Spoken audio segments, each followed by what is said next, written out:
Imaginez un instant que vous êtes au milieu d'une tempête. Au loin, vous voyez un éclat de lumière, un éclair qui divise le ciel.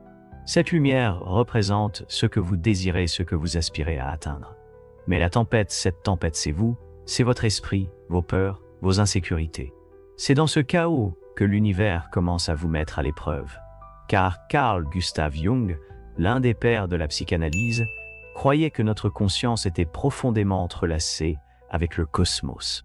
Jung ne voyait pas l'univers comme un lieu d'événements aléatoires, mais comme un scénario où notre psyché s'entremêle avec la synchronicité, et où les épreuves et défis ne sont rien d'autre que des reflets de notre propre évolution interne. En d'autres termes, lorsque nous demandons quelque chose, lorsque nous désirons quelque chose de tout notre être, l'univers répond. Mais pas toujours de la manière que nous attendons. L'univers n'est pas un bienfaiteur qui livre simplement nos désirs sur un plateau d'argent. Ce n'est pas une entité qui exauce des caprices sans aucun effort ou engagement de notre part. En réalité, l'univers est un sculpteur, et nous sommes le marbre. Et si vous avez déjà vu un sculpteur à l'œuvre, vous savez que le processus de création d'un chef-d'œuvre n'est ni doux ni simple. C'est un processus de taille, de coupe, de martelage, d'élimination de tout ce qui n'appartient pas à la vision finale. Pourquoi l'univers agit-il de cette manière? Parce qu'il ne s'agit pas simplement d'obtenir ce que nous voulons, il s'agit de devenir des personnes capables de supporter ce que nous désirons. Quand nous exprimons un souhait à l'univers, nous ne faisons pas simplement une demande de changement extérieur. Nous engageons un processus profond de transformation intérieure. Il est facile de dire que nous voulons le succès, l'amour ou l'abondance, mais la question qui compte vraiment est, sommes-nous prêts à gérer ces choses? La réalité est que l'univers nous confronte à des épreuves précisément pour nous préparer, façonnés pour faire de nous les personnes que nous pouvons et devons être pour atteindre nos objectifs. Ces épreuves ne sont rien de plus que le reflet de notre résistance intérieure, des endroits où nous ne sommes pas encore complets, des parties de nous-mêmes qui doivent être polies et renforcées. Imaginez que vous cherchez à attirer l'amour dans votre vie. Pas n'importe quel amour, mais un amour profond et significatif. Il est naturel de le désirer, mais l'univers ne vous le livrera pas si vous n'êtes pas prêt à le recevoir. Et cette préparation n'est pas seulement superficielle. Il ne s'agit pas seulement d'être prêt à aimer, mais d'être prêt à être aimé. Ainsi, l'univers vous met à l'épreuve, vous confronte à des relations ratées, à des cœurs brisés, à des moments de solitude dévastateurs. Dans ces moments, vous pouvez sentir que tout est contre vous, que vos désirs sont moqués. Mais en réalité, vous êtes en train d'être façonné. Chaque relation ratée, chaque cœur brisé est une leçon, une opportunité de regarder à l'intérieur de vous-même et de vous demander « Qu'est-ce que je dois apprendre ici ? Quelle partie de moi a besoin d'être guérie, renforcée ou transformée ?» Parce que ce n'est que lorsque vous devenez une personne capable de soutenir et de nourrir un véritable amour que l'univers vous le concédera. Avant cela, les épreuves continueront d'arriver, non pour vous punir, mais pour vous préparer. Le même principe s'applique au succès professionnel. Il est facile de désirer le succès, la richesse, la reconnaissance, mais avant que l'univers ne vous les accorde, il vous mettra à l'épreuve. Êtes-vous vraiment prêt à supporter le poids de la responsabilité qui accompagne le succès? Êtes-vous prêt à diriger, à prendre des décisions difficiles, à supporter la pression? C'est pourquoi, au lieu de grimper rapidement, vous faites face à des licenciements, à des projets qui échouent, à des obstacles qui semblent insurmontables. Ce ne sont ni des événements aléatoires, ni des punitions. Ce sont des épreuves. C'est la manière dont l'univers vérifie si vous êtes prêt pour ce que vous demandez. Si vous pouvez affronter ces défis, si vous pouvez apprendre d'eux, si vous pouvez maintenir votre vision et votre détermination malgré tout, alors vous serez prêt. Et quand vous serez prêt, l'univers ne vous refusera pas ce que vous désirez. Le processus est dur, il est inévitable. Vous ne pouvez pas sauter les épreuves, ni échapper aux leçons, car l'univers ne vous donnera pas ce que vous désirez si vous n'êtes pas devenu la personne capable de le supporter. Et si vous essayez de prendre des raccourcis, si vous cherchez à éviter le processus, la seule chose que vous accomplirez sera de repousser l'inévitable. L'univers vous mettra à l'épreuve encore et encore, car son objectif n'est pas de vous livrer ce que vous désirez immédiatement, mais de vous transformer en la version la plus forte, la plus capable et la plus authentique de vous-même. Lorsque vous faites face à un défi, lorsque vous avez l'impression que la vie vous met à l'épreuve, il est essentiel de comprendre ce qui se passe réellement. Il ne s'agit pas simplement d'un obstacle que vous devez surmonter pour atteindre vos objectifs. C'est bien plus profond que cela. C'est un examen dans lequel votre authenticité, votre véritable être, est évalué. En ce moment, l'univers, la vie, ou comme vous préférez l'appeler, vous demande « Es-tu vraiment ce que tu dis être ? Es-tu vraiment engagé envers ce que tu désires ?» Cela ne concerne pas une question superficielle. C'est une enquête qui vous oblige à vous regarder dans le miroir, à creuser sous vos couches les plus superficielles et à découvrir ce qui se trouve réellement en vous. Il est facile de dire que vous désirez quelque chose, le succès, l'amour, la reconnaissance, la liberté. Il est facile de vous imaginer au sommet de ce que vous voulez, profitant des fruits de vos désirs exaucés, mais le désir en lui-même ne suffit pas. Désirer quelque chose n'est pas la même chose que d'être prêt à le recevoir. Et encore, moins de le maintenir, c'est là que les défis entrent en jeu. Les défis sont comme un feu purificateur. Et ce feu ne discrimine pas. Il brûle tout ce qui n'est pas authentique, tout ce qui est fragile, tout ce qui est une façade. Seul ce qui est vrai, ce qui est solide, ce qui est essentiel, survit. Lorsque vous vous heurtez à des difficultés qui semblent contredire vos désirs, ce qui se passe réellement, c'est que l'univers purifie votre être, vous dépouillant de tout ce qui n'est pas nécessaire, de tout ce qui n'est pas authentique, pour que ne reste que ce qui est véritable. Imaginez par exemple que vous désirez du succès dans votre carrière. Vous avez cette image en tête, reconnaissance, prospérité, une position élevée. Mais que se passe-t-il quand, au lieu d'avancer, vous êtes confronté à des revers? Peut-être perdez-vous un emploi ou un projet important échoue. Ou bien vous vous sentez dépassé par la concurrence, la frustration et le doute commencent à s'emparer de vous. C'est à ce moment précis que l'épreuve s'intensifie. Et ici, votre authenticité est mise à l'épreuve. Êtes-vous prêt à continuer malgré les échecs? Êtes-vous prêt à revoir vos stratégies, à apprendre de vos erreurs, à persister même lorsque tout semble être contre vous? Si ce n'est pas le cas, alors le désir que vous aviez était superficiel, une simple fantaisie, plutôt qu'un objectif réel. Mais si vous restez ferme, si vous faites face aux défis avec courage et détermination, alors vous démontrez que ce que vous désirez est authentique et que vous, en tant que personne, êtes capable de soutenir ce désir. Il en va de même dans d'autres aspects de la vie. Supposons que vous aspirez à une relation amoureuse significative, le désir est là, clair et fort. Mais au lieu de trouver cette personne spéciale, vous vous heurtez à des désillusions, à des ruptures, à la solitude. Encore une fois, l'univers vous met à l'épreuve. Recherchez-vous une relation véritable ou simplement de combler un vide? Êtes-vous prêt à travailler sur vous-même, à affronter vos propres défauts, à guérir vos blessures, avant que l'amour que vous désirez ne se présente à vous? L'authenticité n'est pas quelque chose que vous pouvez feindre. Vous ne pouvez pas tromper l'univers, ni vous-même. Les défis que vous affrontez sont une manière de distiller cette authenticité, une manière d'éliminer tout ce qui est faux, tout ce qui n'est pas durable. En ce sens, les défis ne sont ni cruels, ni arbitraires. Ils sont justes. Ils sont la manière dont la vie vous prépare à recevoir ce que vous avez demandé. Car la vérité est que vous ne pouvez pas soutenir quelque chose qui ne vous appartient pas véritablement. Si votre désir n'est pas authentique, si vous n'êtes pas la personne capable de gérer ce que vous demandez, alors, tôt ou tard, vous le perdrez. C'est là que le véritable engagement entre en jeu, un engagement non seulement envers le résultat final, mais envers le processus, envers le voyage. Il est facile de rester engagé envers un objectif lorsque tout va bien, lorsqu'il n'y a pas d'obstacle sur le chemin. Mais un véritable engagement se révèle lorsque les choses se compliquent, lorsque vous êtes confronté à l'adversité.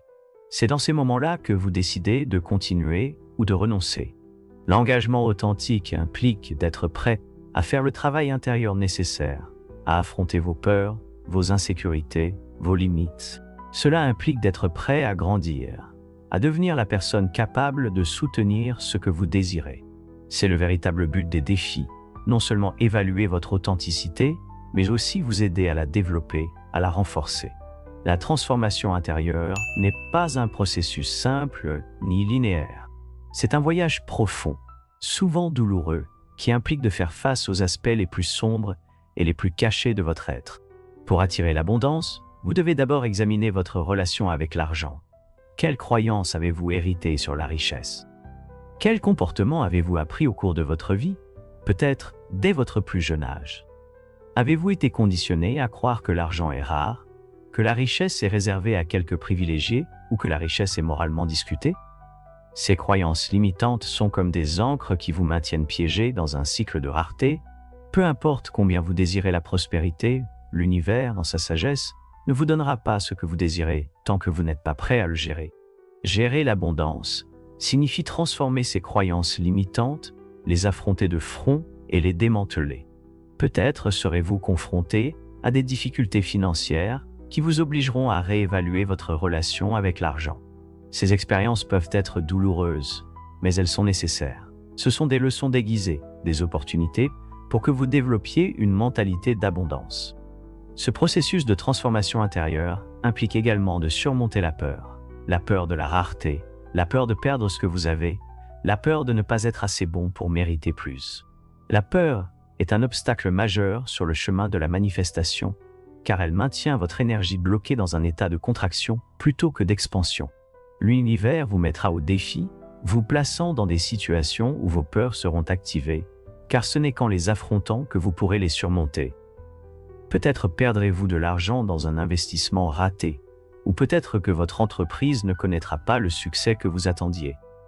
Ces échecs ne sont pas des signes que vous devez abandonner, mais des signes que vous devez aller plus loin. Vous devez vous demander quelles croyances ou peurs me limitent. Comment puis-je transformer ma mentalité pour mieux m'aligner avec l'abondance que je désire?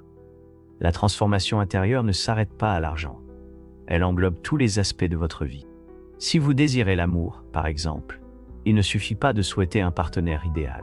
Vous devez devenir quelqu'un qui est véritablement prêt à aimer et à être aimé. Cela pourrait impliquer de guérir des blessures passées, de surmonter des traumatismes émotionnels et d'apprendre à être vulnérable. L'univers vous mettra dans des situations qui vous obligeront à faire ce travail intérieur, car ce n'est qu'une fois que vous serez prêt pour une relation profonde et significative. Dans chaque cas, la transformation intérieure est un processus d'évaluation. C'est le processus de vous débarrasser des couches de conditionnement, de peur et de croyances limitantes qui vous ont maintenu petit, afin que vous puissiez émerger en tant que votre véritable moi, complet et puissant. C'est ce moi qui est aligné avec l'abondance, avec l'amour, avec le succès. C'est ce moi qui peut soutenir ce que l'univers est prêt à vous donner. Mais ne vous méprenez pas. Ce processus n'est pas facile. Il nécessite du courage, de l'introspection et la volonté de faire face aux parties de vous-même que vous préféreriez éviter. Il nécessite une honnêteté brutale envers vous-même pour reconnaître où vous avez agi par peur, par manque ou par insécurité. Et surtout, il nécessite de la patience, car la transformation intérieure ne se produit pas du jour au lendemain. C'est un voyage qui peut prendre du temps, mais c'est un voyage qui en vaut la peine. L'univers agit comme un miroir, reflétant ce que vous devez voir en vous-même. Lorsque vous faites face à des difficultés, lorsque les choses ne se déroulent pas comme prévu, c'est parce qu'il y a une partie de vous qui doit être transformée. Ce n'est pas une punition, c'est une opportunité de grandir, d'apprendre, d'évoluer vers la personne que vous êtes vraiment destiné à être. Lorsque vous êtes confronté à des défis qui semblent insurmontables, il est facile de succomber au désespoir, à ce sentiment que l'effort n'en vaut pas la peine, que le destin est contre vous. Mais c'est précisément dans ces moments critiques que votre état d'esprit joue un rôle crucial. Maintenir un état d'esprit positif n'est pas un simple optimisme aveugle ou un déni de la réalité, mais une stratégie profondément enracinée dans la psychologie humaine, conçue pour vous aider à résister et à surmonter les difficultés que la vie présente inévitablement. La clé ici est d'apprendre à célébrer chaque petit progrès, chaque avancée, peu importe combien cela peut paraître insignifiant dans le grand schéma des choses. Il ne s'agit pas de vous tromper, ni de prétendre que tout va bien quand ce n'est pas le cas, mais de reconnaître que le chemin vers vos objectifs est long et ardu, et que chaque pas en avant est une victoire en soi. Considérez par exemple quelqu'un qui lutte pour bâtir une carrière professionnelle dans un domaine hautement compétitif. Il est facile de se décourager lorsque les résultats ne sont pas immédiats, lorsque les efforts semblent ne pas être récompensés immédiatement. Cependant, Au lieu de vous concentrer uniquement sur l'objectif final, il est essentiel de prêter attention aux petites victoires. Peut-être est-ce une réunion réussie, une petite augmentation des ventes ou une nouvelle connexion professionnelle. Chacun de ces accomplissements, aussi petit soit-il, est un pas en avant, et chaque pas en avant vous rapproche un peu plus de votre objectif final. Pourquoi est-il si important de célébrer ces petites victoires? Parce que notre cerveau est conçu pour répondre à la récompense. Lorsque vous reconnaissez et célébrez une petite réussite, vous ne renforcez pas seulement votre comportement positif, mais vous renforcez également votre résilience mentale. Cette reconnaissance envoie un message clair à votre subconscient. Je progresse, je suis sur la bonne voie. Cela génère un cycle de rétroaction positive qui vous motive à continuer, même lorsque le chemin devient difficile. Mais célébrer le progrès ne se limite pas à maintenir le moral. C'est aussi une pratique qui vous aide à rester aligné avec vos intentions les plus profondes. Jung nous enseigne que la manifestation de nos désirs n'est pas seulement une question d'effort, mais aussi d'alignement. Lorsque vous célébrez votre progrès, vous affirmez votre intention. Vous vous rappelez pourquoi vous faites ce que vous faites. Vous renforcez la connexion entre votre moi conscient et votre inconscient, entre vos actions quotidiennes et vos objectifs à long terme. Cela ne signifie pas que vous devez ignorer les défis auxquels vous êtes confrontés ou prétendre que tout va bien, quand ce n'est clairement pas le cas. La vie est difficile, et parfois, les choses ne se passent pas bien. Accepter la réalité des difficultés est essentiel pour maintenir une perspective équilibrée. Mais c'est là qu'intervient la capacité de trouver l'équilibre entre l'acceptation des difficultés et la célébration du progrès. Accepter les difficultés signifie reconnaître que le chemin vers vos objectifs sera semé d'obstacles et que ces obstacles sont une partie naturelle du processus. Ils ne sont pas des signes d'échec, mais des opportunités pour apprendre, grandir et vous renforcer. En même temps, célébrer le progrès signifie ne pas laisser ces obstacles vous définir ou vous arrêter. Au lieu de vous concentrer uniquement sur ce que vous n'avez pas encore accompli, vous vous permettez de reconnaître ce que vous avez déjà réalisé, ce qui vous maintient en mouvement vers l'avant. Cette approche ne vous aide pas seulement à maintenir un état d'esprit positif, elle vous prépare aussi au succès à long terme. Car, en fin de compte, le succès n'est pas seulement le résultat d'un grand effort, mais aussi de l'accumulation de nombreux petits efforts, de nombreuses petites victoires. C'est un rappel constant que, même si le voyage peut être difficile, chaque étape vous rapproche un peu plus de la réalité que vous souhaitez créer. De plus, la célébration consciente du progrès a également un impact sur la façon dont vous percevez le temps et l'effort. Lorsque vous vous concentrez uniquement sur l'objectif final, le chemin peut sembler interminable et épuisant. Mais lorsque vous apprenez à célébrer chaque petite réalisation, vous commencez à voir le voyage sous un nouvel angle différent. Chaque jour, chaque effort devient une opportunité de progresser, de s'améliorer, de grandir. Et, soudain, l'objectif final ne semble plus aussi lointain, parce que vous réalisez que vous êtes déjà sur le chemin, que vous faites déjà des progrès significatifs. La manifestation, dans son essence la plus profonde, est un processus d'évolution continue et non un simple acte de demander et de recevoir. Pensez à la manifestation comme un événement isolé. C'est une erreur fondamentale, car en réalité, il s'agit d'un développement constant, d'une progression graduelle vers la réalité que nous sommes destinés à créer. Ce processus reflète la croyance que notre psyché et notre réalité externe sont en perpétuel changement et transformation. Chaque fois que nous faisons l'expérience d'une croissance intérieure, l'univers répond en nous présentant de nouveaux défis et épreuves. Ceux-ci ne sont ni des punitions, ni des reculs. Au contraire, ce sont des signes clairs que nous progressons. C'est comme si l'univers disait « Tu as avancé, tu as grandi, et maintenant tu es prêt à affronter quelque chose de plus grand, quelque chose qui te mènera encore plus loin sur ton chemin. » Chaque défi que nous rencontrons est comme une leçon que nous devons apprendre, et nous ne pouvons pas passer au niveau suivant sans avoir intégré ce que le défi actuel a à nous enseigner. C'est pourquoi il est fondamental de respecter chaque étape du voyage. Au lieu de nous frustrer parce que le progrès semble lent, nous devons apprendre à célébrer chaque petit avancement, chaque leçon apprise. Ces petits jalons sont les pierres angulaires sur lesquelles nous construisons notre réalité future. Ce processus nécessite également un changement de perspective. Nous devons cesser de voir les défis comme des obstacles qui se dressent sur notre chemin et commencez à les voir comme des opportunités de grandir, d'évoluer. Car en fin de compte, c'est à travers ces défis que nous devenons la personne que nous sommes destinés à être. C'est à travers ce processus d'évolution continue que notre réalité externe commence à refléter notre croissance intérieure. La confiance est l'autre pièce cruciale du puzzle. Nous devons avoir confiance que l'univers travaille en notre faveur, même lorsque nous ne pouvons pas voir l'ensemble du tableau. Nous devons avoir confiance que chaque épreuve, chaque obstacle est conçu pour nous façonner, pour nous préparer à recevoir ce que nous avons demandé. Cette confiance ne doit pas être aveugle, mais fondée sur la compréhension que l'évolution continue est le chemin vers la véritable manifestation. Lorsque vous êtes confronté à un nouveau défi au lieu de le voir comme un signe d'échec, considérez-le comme une opportunité d'affiner encore plus vos compétences, d'ajuster votre mentalité, de vous préparer encore mieux à ce qui vient. Car chaque défi surmonté est une confirmation que vous progressez, que vous êtes sur la bonne voie. Avec chaque avancée, vous vous rapprochez un peu plus de la réalité que vous êtes en train de créer. Il est important de se rappeler que la manifestation ne consiste pas seulement à obtenir ce que vous désirez, mais à devenir la personne qui peut soutenir et gérer cette réalité. Ce processus, ce voyage de transformation intérieure, est ce qui compte vraiment. Car au final, ce n'est pas seulement ce que vous obtenez qui définit votre succès, mais qui vous devenez dans le processus.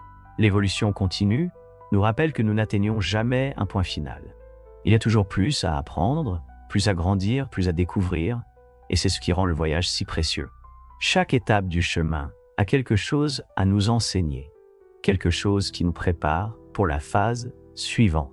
Lorsque nous comprenons cela, nous pouvons aborder chaque défi avec un esprit ouvert et un cœur prêt, sachant que nous sommes exactement là où nous devons être. L'ombre, ce concept central dans la psychologie de Carl Jung, représente les aspects les plus sombres, refoulés et souvent redoutés de notre psyché. Ce que nous préférons ignorer ou cacher, les pensées, les désirs et les peurs que nous ne voulons pas admettre, ni à nous-mêmes, ni aux autres. Mais voici un fait crucial. L'univers ne nous permet pas d'ignorer notre ombre indéfiniment. En fait, sur notre chemin vers la manifestation de ce que nous désirons, l'ombre joue un rôle indispensable et difficile. Lorsque nous allumons une lumière brillante dans notre vie, lorsque nous osons demander quelque chose de significatif, quelque chose qui compte vraiment, cette lumière n'éclaire pas seulement ce que nous voulons atteindre, elle projette également des ombres. Ces ombres ne sont rien d'autre que les recoins sombres de notre psyché qui deviennent maintenant visibles. Et l'univers, dans sa sagesse, utilise ces ombres comme un moyen de nous mettre à l'épreuve. Il nous confronte à nos propres insécurités, à nos peurs les plus profondes, à nos schémas de comportement autodestructeurs, non pas comme une punition, mais comme une épreuve nécessaire à notre évolution personnelle. Affronter l'ombre n'est pas quelque chose à prendre à la légère. C'est un processus profondément inconfortable, voire effrayant, car il nous oblige à confronter des aspects de nous-mêmes que nous avons niés ou réprimés pendant des années, peut-être même toute notre vie. Mais cette confrontation est essentielle si nous voulons vraiment manifester nos désirs de manière durable et significative. Prenons l'exemple de quelqu'un qui aspire à une relation amoureuse épanouissante. C'est un désir noble et naturel, mais le chemin vers sa réalisation n'est pas exempt de défis. Ce qui peut se produire, c'est qu'au lieu de trouver immédiatement le partenaire idéal, cette personne est obligée de faire face à de vieux schémas de dépendance émotionnelle, à la peur de l'abandon, voire à un manque fondamental d'estime de soi. Ce sont les ombres qui se projettent lorsque la lumière du désir s'allume, et voici la vérité. Ces ombres n'apparaissent pas pour vous punir ni pour saboter vos efforts. Elles sont là parce qu'elles font partie de vous. Tant que vous ne les reconnaissez pas, ne les affrontez pas et ne les transformez pas, elles continueront d'interférer avec votre capacité à manifester une relation saine et amoureuse. L'univers, en faisant émerger ces ombres, vous offre une opportunité inestimable de croissance personnelle. Il vous dit, avant que tu ne puisses recevoir ce que tu demandes, tu dois être prêt à le gérer. Pour être prêt, vous devez d'abord faire face à ces parties de vous-même que vous avez ignorées. Ce processus, aussi douloureux soit-il, est une forme de purification. Il vous oblige à vous débarrasser de ce qui ne sert pas, à rompre avec les vieilles chaînes qui vous ont tenu prisonnier de schémas de comportement destructeurs et à transformer ces aspects sombres de votre être en quelque chose de plus conscient et de plus gérable. L'intégration de l'ombre est, à bien des égards, un acte de courage. Elle nécessite la volonté de regarder à l'intérieur et d'accepter ce que vous y trouvez sans le juger, mais avec l'intention ferme de travailler avec. Il ne s'agit pas simplement d'éliminer l'ombre, car l'ombre est une partie intrinsèque de ce que vous êtes. Il s'agit de la comprendre, de reconnaître son influence sur vos pensées et comportements, et de trouver des moyens d'intégrer cette énergie sombre de manière à ce qu'elle ne vous contrôle plus, mais vous renforce. Lorsque vous parvenez à travailler avec votre ombre, au lieu de la réprimer ou de la nier, vous commencez à vous libérer des limitations qui vous ont retenu. C'est comme enlever un masque que vous portez depuis si longtemps que vous aviez oublié que vous le portiez. Cette libération vous permet d'avancer avec plus de clarté et de confiance vers la manifestation de vos désirs. Car vous n'opérez plus à partir d'un lieu de peur ou d'insécurité, mais d'un lieu d'authenticité et de pouvoir personnel. L'ombre n'est donc pas votre ennemi, c'est un maître dur, mais juste, qui vous montre ce que vous devez aborder pour grandir. C'est à travers la confrontation et l'intégration de ces aspects sombres que vous vous transformez réellement en une personne complète, capable de gérer et de soutenir ce que vous désirez manifester. Car, en fin de compte, la véritable manifestation n'est pas seulement l'obtention de ce que vous voulez, mais devenir la personne qui peut le recevoir et le vivre pleinement. Le processus de confrontation à l'ombre est continu, car notre psyché est en constante évolution. Il y aura toujours de nouveaux aspects à découvrir, de nouvelles ombres à intégrer. Mais chaque fois que vous affrontez une ombre, vous devenez un peu plus fort, un peu plus conscient et un peu plus capable de vivre une vie qui est en pleine harmonie avec qui vous êtes vraiment et avec ce que vous désirez véritablement. La synchronicité, telle que décrite par Jung, est une idée fascinante et profondément révélatrice. Il ne s'agit pas simplement de coïncidences ou de simples accidents. La synchronicité est une manifestation de la façon dont l'univers communique avec nous, de la manière dont notre psyché interne s'entrelace avec le monde extérieur, de manière à transcender la logique rationnelle. C'est comme si l'univers utilisait un langage secret, un langage qui ne s'exprime pas à travers des mots directs, mais à travers des événements, des symboles et des connexions qui semblent trop significatifs pour être de simples hasards. Imaginez que vous traversez une crise personnelle. Vous luttez pour donner un sens à votre vie. Vous vous sentez perdu, déconnecté du but qui vous guidait autrefois. Au milieu de cette confusion, peut-être rencontrez-vous un vieil ami, quelqu'un avec qui vous n'avez pas parlé depuis des années, mais dont la conversation apparemment banale ouvre une porte que vous n'aviez jamais envisagée. Cette personne mentionne une opportunité de travail, une idée ou un chemin qui soudain semble parfaitement correspondre à ce dont vous avez besoin à ce moment-là. Ce n'est pas juste une rencontre fortuite, c'est une synchronicité. C'est l'univers qui vous dit « Regarde ici, fais attention, c'est ce dont tu as besoin ». Ces signaux, lorsque vous les reconnaissez pour ce qu'ils sont, peuvent être transformateurs. Ils ne sont pas toujours évidents ni nécessairement spectaculaires, mais leur impact peut être profond. Ils peuvent se présenter sous forme de nombres que vous voyez de manière répétée dans des endroits inhabituels, comme une chanson que vous entendez à des moments clés ou comme un rêve qui vous laisse une impression si forte que vous ne pouvez pas l'ignorer. L'important est d'être réceptif, d'être suffisamment présent pour remarquer quand quelque chose d'inhabituel se produit, quand vous sentez qu'il y a un sens plus profond derrière ce qui semble être un simple événement. Considérez une autre situation. Vous traversez une phase de votre vie où tout semble stagnant. Les opportunités ne se présentent pas, les efforts ne semblent pas porter de fruits et vous vous sentez piégé. Soudain, vous vous retrouvez face à une série d'événements qui vous semblent étranges, mais qui résonnent avec vous à un niveau profond. Peut-être voyez-vous le même nombre dans différents contextes, ou entendez-vous la même phrase de la part de personnes différentes en un court laps de temps. Ce ne sont pas de simples coïncidences. Ce sont des synchronicités qui vous disent que quelque chose de plus grand est en marche, que les rouages de l'univers s'alignent pour vous ouvrir un chemin, même si ce chemin n'est pas immédiatement visible. Jung nous avertit que la synchronicité exige une conscience éveillée, un esprit disposé à voir au-delà du superficiel. Si vous êtes trop absorbé par la routine quotidienne, par la logique stricte ou par le stress du moment, Vous pouvez facilement passer à côté de ces signes. Mais si vous vous permettez d'être présent, si vous vous permettez d'écouter avec un esprit ouvert, vous commencerez à remarquer que l'univers vous parle d'une manière que vous n'aviez jamais imaginée. La synchronicité nous enseigne également à faire confiance au processus, à comprendre que le chemin vers la manifestation n'est pas toujours linéaire ni prévisible. Parfois, les meilleures opportunités, les moments les plus décisifs, arrivent de manière que vous n'auriez jamais pu planifier. C'est dans ces moments-là que vous devez faire confiance au fait que l'univers sait ce qu'il fait. Que, même si les pièces du puzzle ne semblent pas s'emboîter immédiatement, vous êtes guidé vers un destin qui est parfait pour vous. Il est important de se rappeler que la synchronicité n'est pas quelque chose que vous pouvez forcer.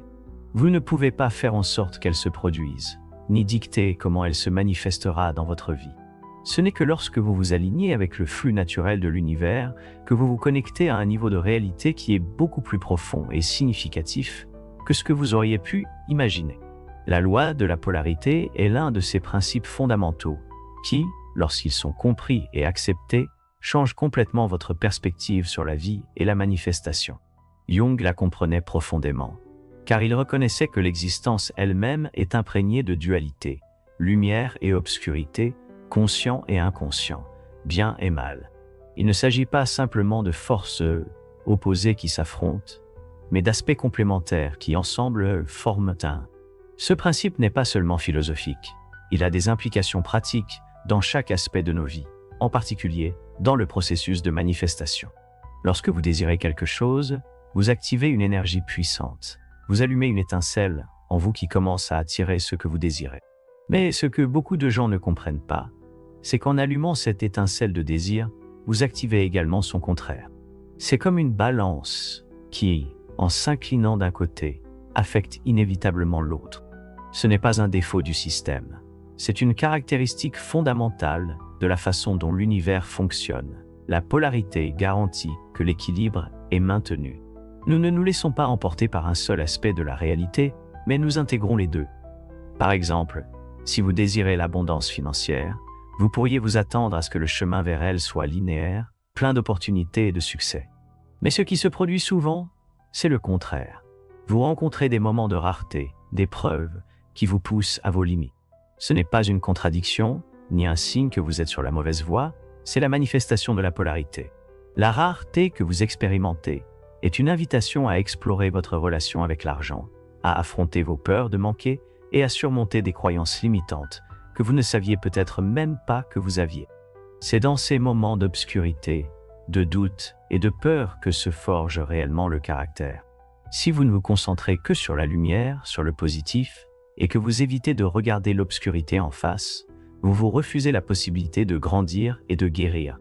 Vous évitez une partie essentielle de votre être. La loi de la polarité nous enseigne que les deux forces, la lumière et l'obscurité, sont nécessaires à notre développement. Vous ne pouvez pas avoir l'une sans l'autre. La véritable sagesse ne réside pas dans le fait d'éviter l'obscurité, mais dans le fait d'apprendre à la naviguer, à l'intégrer dans votre vie de manière à ce qu'elle vous permette d'atteindre un état d'équilibre intérieur. Cet équilibre est ce qui vous permet de manifester à partir d'un lieu de plénitude, plutôt que de manifester à partir de la rareté ou de la peur. Il est facile de vouloir résister aux expériences négatives, de les rejeter ou de les ignorer. Mais cette résistance ne fait que les renforcer. Ce à quoi vous résistez persiste. Au lieu de lutter contre l'obscurité, la clé est d'accepter sa présence comme faisant partie du processus. Il ne s'agit pas de se résigner à la négativité, mais de reconnaître qu'elle a quelque chose à vous enseigner. Chaque moment d'incertitude est une opportunité d'apprendre quelque chose de nouveau sur vous-même, d'approfondir votre compréhension de qui vous êtes et de ce que vous désirez réellement. L'équilibre entre lumière et obscurité est ce qui nous permet d'avancer avec intégrité. Lorsque vous acceptez les deux parties de vous-même, vous devenez un être complet, capable d'affronter toute situation avec force et sagesse. C'est ce qui vous permet de manifester vos désirs à partir d'un lieu de pouvoir authentique, plutôt que d'être emporté par la peur ou l'insécurité. Pensez au yin et au yang, ces symboles anciens qui représentent l'équilibre parfait entre les forces opposées. À l'intérieur de l'obscurité, il y a un point de lumière, et à l'intérieur de la lumière, un point d'obscurité. Ce symbole n'est pas seulement un design esthétique, C'est une représentation visuelle d'une vérité universelle. La lumière et l'obscurité ne sont pas des ennemis. Ce sont des partenaires de danse, chacun nécessaire à l'existence de l'autre. Et lorsque vous apprenez à danser avec les deux, vous vous rendez compte que vous n'avez besoin de craindre ni l'un ni l'autre. En acceptant la polarité dans votre vie, vous vous libérez du besoin de contrôler chaque aspect de votre existence. Vous vous rendez compte que le chemin vers la manifestation n'est pas un trajet rectiligne et prévisible, mais un voyage plein de courbes, de montées et de descentes. Et c'est bien ainsi. C'est dans ces courbes, dans ces moments d'obscurité, que vous découvrez vos plus grandes forces, que vous apprenez les leçons les plus importantes. Le processus alchimique, tel que Jung le comprenait, est l'une des métaphores les plus puissantes et profondes pour comprendre le voyage de transformation personnelle. Dans l'alchimie ancienne, les alchimistes se consacraient à la tâche ardue de transformer le plomb, un métal dense et commun, en or, un matériau précieux et pur. Mais ce processus n'était pas seulement physique, il était aussi symbolique. Les alchimistes étaient en réalité engagés dans une quête spirituelle, pour transmuer les aspects les plus denses et les plus sombres de leur propre psyché en quelque chose de plus élevé et transcendant. Lorsque nous appliquons cette métaphore à la vie et à la manifestation, nous comprenons que demander quelque chose à l'univers est bien plus que simplement énoncer un désir. C'est le début d'un processus alchimique interne où les limites, les peurs et les croyances enracinées, notre plomb psychologique, sont exposés à un feu transformateur. Ce feu n'est rien d'autre que les épreuves, les défis et les difficultés que nous rencontrons sur le chemin. C'est une chaleur intense qui, au lieu de nous détruire, a le potentiel de nous purifier et de nous transformer en quelque chose de beaucoup plus raffiné et précieux. Réfléchissons-y. Lorsque nous désirons quelque chose profondément, que ce soit l'amour, le succès, la paix intérieure ou toute autre forme d'accomplissement, ce que nous faisons en réalité, c'est amorcer un processus de changement en nous-mêmes. Mais ce changement ne se produit pas dans le vide. Ce n'est pas simplement une question de désirer et de recevoir. Entre le désir et la manifestation, il y a un processus de cuisson, un processus de purification. C'est là que beaucoup rencontrent des difficultés, car ce feu alchimique peut être extraordinairement intense. Les épreuves que nous affrontons sont les forces qui chauffent notre plomb intérieur. Elles nous défient de faire face à nos peurs les plus profondes, de surmonter nos croyances limitantes et de rompre avec les schémas autodestructeurs que nous avons traînés pendant des années. Ce feu n'est pas confortable. Il est brûlant, il est douloureux, mais c'est dans cette chaleur que se produit la véritable transformation. Sans le feu, le plomb reste du plomb. Sans les défis, nous restons piégés dans nos vieux schémas, incapables d'atteindre l'or de la manifestation. Ce que Jung nous enseigne, c'est que tout le monde n'est pas prêt à supporter ce processus. Certains, lorsqu'ils sentent la chaleur du feu, choisissent de se retirer. Le processus est tout simplement trop intense, trop confrontant, et c'est compréhensible. Il n'est pas facile de faire face aux aspects les plus sombres de soi-même, aux peurs et aux limitations que nous préférons ignorer. Mais c'est là que réside la véritable différence entre ceux qui parviennent à manifester leurs désirs les plus profonds et ceux qui restent bloqués dans leurs tentatives.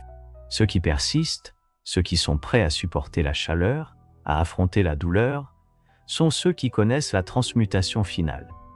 Ce processus n'est pas rapide. Ce n'est pas quelque chose que l'on peut précipiter ou forcer. Tout, comme dans l'alchimie, où la transformation du plomb en or était un processus long et minutieux.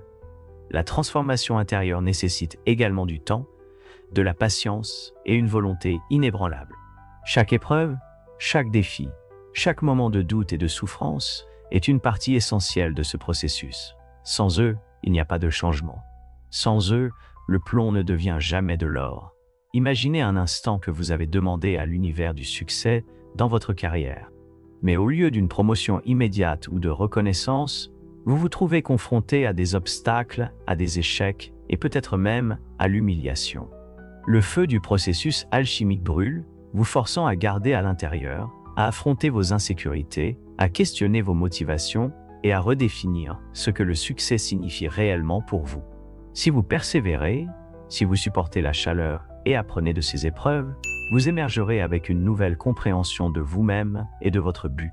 L'or, dans ce cas, n'est pas seulement le succès extérieur, mais une version plus raffinée, plus authentique de vous-même. Le processus alchimique est, en fin de compte, un voyage de connaissance de soi et de transformation. Il nous oblige à affronter ce qui est sombre et lourd en nous, à supporter le feu du changement et à faire confiance à ce que ce processus nous mènera vers un lieu de plus grande clarté et de pouvoir. C'est un rappel que la manifestation n'est pas seulement une question d'obtenir ce que nous voulons, mais de devenir la personne qui est véritablement prête à le recevoir. La vie est un cycle incessant de mort et de renaissance, une danse perpétuelle entre la fin et le commencement. Jung comprenait cette dynamique comme le cœur de notre existence, où chaque épreuve, chaque défi, agit comme une petite mort. C'est la dissolution de ce qui est ancien, de ce qui ne nous sert plus, pour faire place à quelque chose de nouveau, quelque chose de plus aligné avec notre véritable essence. Ce cycle n'est pas seulement inévitable, il est essentiel à notre évolution. Sans mort, il n'y a pas de renaissance. Sans lâcher prise sur l'ancien, nous ne pouvons pas embrasser le nouveau. Ces épreuves qui se manifestent sous forme de pertes, qu'il s'agisse de relations, d'emplois, de croyances ou de modes de vie, sont en réalité les précurseurs d'une renaissance. Cependant, cette mort, ce détachement, n'est pas un processus facile. Il implique de la douleur, de l'incertitude et parfois un sentiment de vide. Mais ce vide n'est pas un gouffre sans fond. C'est un espace fertile, un terrain préparé pour la semence de nouvelles possibilités. Imaginez que vous êtes au milieu d'une grande crise personnelle. Peut-être que tout dans votre vie semble s'effondrer, vos relations échouent, votre travail ne vous satisfait plus, et les croyances qui vous soutenaient autrefois vous semblent maintenant vides et insuffisantes. Dans ce moment, il est facile de sombrer dans le désespoir, de sentir que vous avez perdu votre chemin. Mais ce qui se passe en réalité, c'est que l'univers prépare le terrain pour votre renaissance. C'est un moment critique, un moment qui définira qui vous serez à partir de maintenant. La mort d'une ancienne identité, de croyances limitantes ou de schémas de comportement dysfonctionnels est un acte nécessaire de purification, tout comme un serpent. Qui vous devez laisser derrière vous ce qui ne vous sert plus, pour pouvoir grandir. Bien que ce processus puisse sembler être une perte, c'est en fait une libération. Vous êtes libéré des chaînes invisibles qui vous ont maintenu piégé dans un cycle de stagnation. Cette mort est le signe que vous êtes prêt pour quelque chose de plus grand, quelque chose qui est plus aligné avec votre véritable moi. Ce cycle de mort et de renaissance est une constante dans la vie. À mesure que nous évoluons, ce qui était autrefois essentiel à notre croissance peut devenir obsolète, voire limitant. C'est à ce moment-là que l'univers intervient, nous poussant à laisser aller ce qui ne nous sert plus, à nous détacher de l'ancien, pour embrasser le nouveau. Ce détachement est essentiel à notre évolution. Chaque fin est en réalité un nouveau commencement, une opportunité de vous reconstruire sur une base plus solide, plus authentique. Pensez un instant à la nature. Les arbres perdent leurs feuilles en automne, non pas parce qu'ils ont échoué, mais parce que cela fait partie du cycle naturel de la croissance. Ce détachement permet à de nouvelles feuilles, plus fortes et plus vibrantes, d'émerger au printemps. De la même manière, lorsque quelque chose meurt dans votre vie, qu'il s'agisse d'une relation, d'une croyance ou d'un mode de vie, cela crée l'espace nécessaire pour que quelque chose de nouveau et de mieux aligné avec votre véritable but puisse fleurir. Il est crucial de se rappeler que la mort n'est pas la fin, mais une transition, une porte vers ce qui est à venir. Lorsque vous vous trouvez au milieu d'une crise, lorsque vous sentez que tout s'effondre, c'est le signe que vous êtes au seuil d'une renaissance. Mais pour que cette renaissance se produise, vous devez être prêt à laisser aller ce qui ne vous sert plus, à permettre à l'ancien de mourir pour que le nouveau puisse naître. Ce processus de mort et de renaissance nécessite également une dose de foi, la foi que l'univers a un plan, que chaque perte est une préparation pour quelque chose de mieux, de plus grand. Vous ne pouvez pas prévoir avec précision ce qui viendra ensuite, mais vous pouvez avoir confiance que ce qui émergera sera plus aligné avec qui vous êtes vraiment. C'est le moment où votre résistance devient votre plus grand obstacle. Plus vous vous accrochez à l'ancien, plus le processus sera difficile. Mais lorsque vous vous permettez de suivre le cycle, lorsque vous acceptez la mort comme une partie nécessaire du processus, vous ouvrez la porte à une renaissance véritablement transformante. La manifestation, dans sa présence, est un processus cyclique. Il ne s'agit pas seulement de créer ce que vous désirez, mais d'être prêt à laisser aller ce qui ne correspond plus à votre vie. Chaque fois que quelque chose meurt, qu'il s'agisse d'une relation, d'un travail ou d'une ancienne identité, c'est une opportunité de renaître, de construire quelque chose de nouveau et de mieux aligner avec vos désirs et votre but. Ce cycle de mort et de renaissance est ce qui vous permet d'évoluer, de grandir et de manifester à partir d'un lieu d'authenticité et de pouvoir.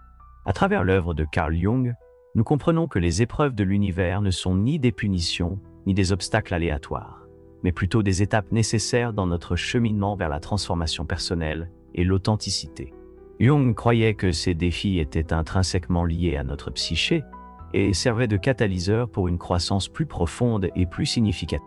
Lorsque nous demandons quelque chose à l'univers, que ce soit l'amour, le succès ou la paix intérieure, nous ne faisons pas seulement un vœu, nous engageons un processus alchimique intérieur où nos faiblesses, nos peurs et nos croyances limitantes sont mises en lumière et confrontées. Ce processus, bien que souvent difficile et douloureux, est essentiel pour éliminer ce qui ne sert plus notre évolution et pour nous permettre de nous transformer en une version plus authentique et plus alignée de nous-mêmes. Le concept de synchronicité, tel que décrit par Jung, est également fondamental dans ce contexte. La synchronicité n'est pas simplement une coïncidence, mais une manifestation de la manière dont l'univers communique avec nous, souvent à travers des événements qui semblent trop significatifs pour être le fruit du hasard.